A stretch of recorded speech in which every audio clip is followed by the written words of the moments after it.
इस वक्त हमारे साथ मौजूद हैं डॉक्टर नदीम उल हक साहब, Pakistan institute of development economics के वाइस चांसलर हैं। बहुत शुक्रिया, आपने हमें ज्वाइन किया, और डिप्टी चेयरमैन प्लानिंग कमीशन भी रह चुके हैं और काफी अरसे IMF के साथ वाबस्ता रहे हैं। बहुत बहुत शुक्रिया। नदीम साहब, मुझे ये बताइए, ये जो शौकत तरीन साहब वार्न कर रहे हैं कि देखिए IMF की डील के बाद जो कुछ फैसला किए और जिन चीजों के ऊपर फैसला हुआ है उसके तहत गुर्बत की एक नई लहर आएगी। एक्सपोर्ट्स वो कहते हैं नहीं बढ़ पाएंगे, वो कहते हैं कि इन्फ्लेशन जो है, महंगाई की शरह 28% से ऊपर चली जाएगी और जो फैक्ट्रियां हैं वो बंद हो जाएंगी।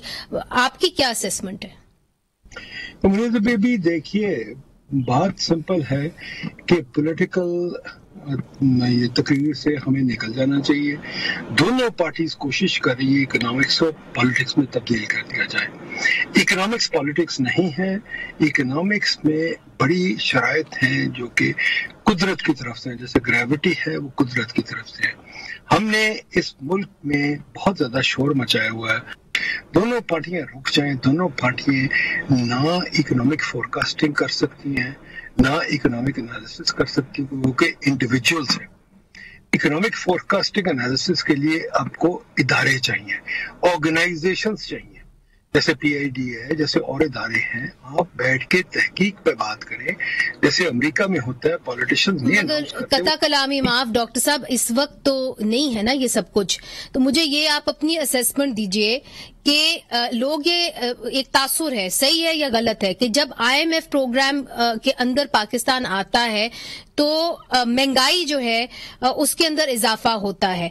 और जिस तरह के अभी इन्होंने कहा कि जी ये टैक्स जो है ये लगाएंगे तनख्वाहदार तबका के ऊपर, और टैक्स के नेट को वसी नहीं किया जा रहा, जो ऑलरेडी टैक्स दे रहे हैं उनके ऊपर मजीद बोझ और ज्यादा डाला जा रहा है। तो क्या आप समझते हैं कि IMF डिक्टेट करता है कि जी आप, जिस तरह के उन्होंने कहा जिस जो लेवी है वो आप वापस ले लें पेट्रोलियम के ऊपर, या ये डिक्टेट करता है कि जी आप कहाँ टैक्सेस लगाएं? एग्जैक्टली IMF आपको क्या फ्रेमवर्क देता है और उसके अंदर कितना कुछ जो है वो हुकूमत को खुद अपनी तरफ से ऑर्गेनाइज करना पड़ता है कि जी आम लोगों को तकलीफ में ना डाला जाए? भी IMF एक ही बात करता है कि आप अपने हिसाब को सीधा रखें।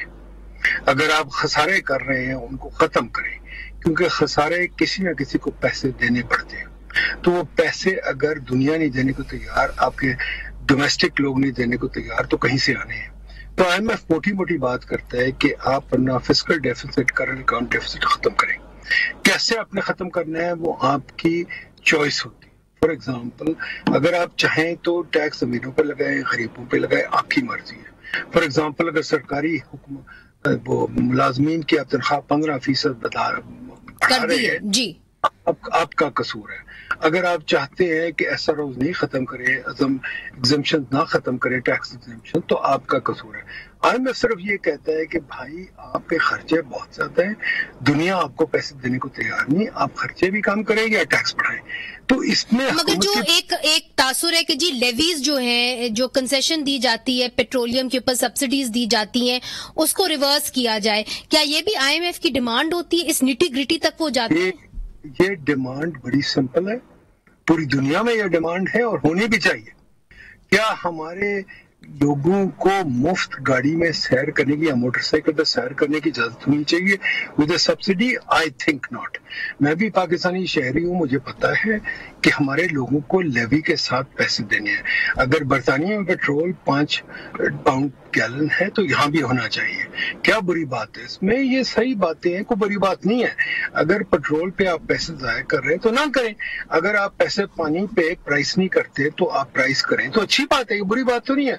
हमें बैठ के सोचना है इस बात पे। हम सोचते हैं सब्सिडी, हर सब्सिडी अच्छी बात है, ये कोई बात नहीं। हर सब्सिडी अच्छी बात नहीं है, हर सब्सिडी में प्रॉब्लम है, सोचना चाहिए। अगर आप टर्फ जो है, जो सेंट्रल बैंक ने लोन्स दिए हैं लोगों को तकरीबन मुफ्त 4-5% पे, वो गलत बात है, वो सही बात नहीं है।